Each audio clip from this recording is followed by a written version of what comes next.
सच्चा भक्त ईश्वर को हमेशा बांध देता है। क्या कलयुग में सुकन्या जैसी कोई और भी भक्त है देव, जिसकी भक्ति में स्वयं उसके भगवान भी मजबूर हो जाए?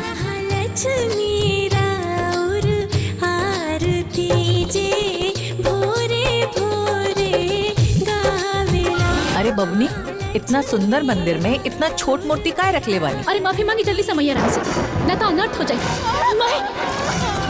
हम रोज से हाथ जोड़ के कहतन माफ कर दिए लोग।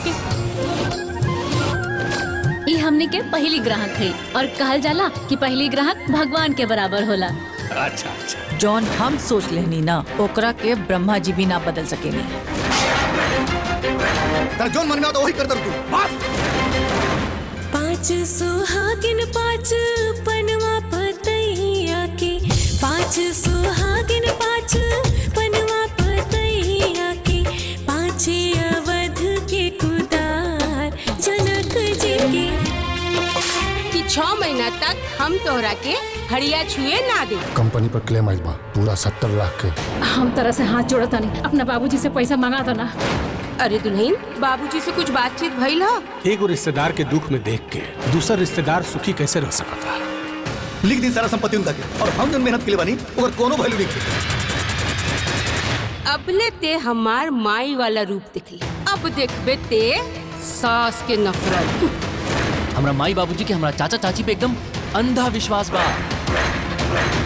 ई देखा कहा जकरा जकरा नाम के घंटी बाजी नू ओकरा लगा फौरन पहुंचे के पड़ी।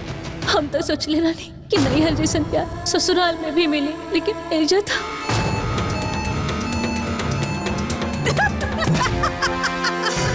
ए जन कुंभकर्ण की तरह सुतल बाड़े, ई तोर बाप के घर ह? हफ्ता दिन के समय लेके आज महीना भर हो गई। हम पैसा दोबारा नहीं मांग सकते। बोल पैसा मांगे कि ना, बोल बोल मांगे। मम्मी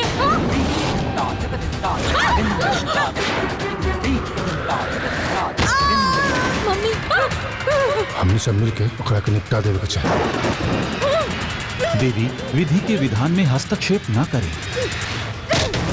अब केहू भी एक शब्द भी श्रद्धा के बारे में बोलस ना, आज ओकर श्राद्ध हो जाए।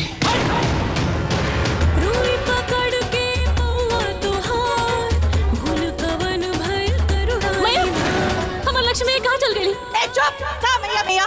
माई करी तुहसे गुहार, जय जय जय जय माँ लक्ष्मी, जय जय जय माँ। इन लोगों की किए की सजा इनको जरूर मिलेगी। मैं इन सबका सर्वनाश कर दूंगी। जय जय जय जय माँ लक्ष्मी, जय जय जय माँ, जय जय जय जय माँ लक्ष्मी, जय जय जय माँ।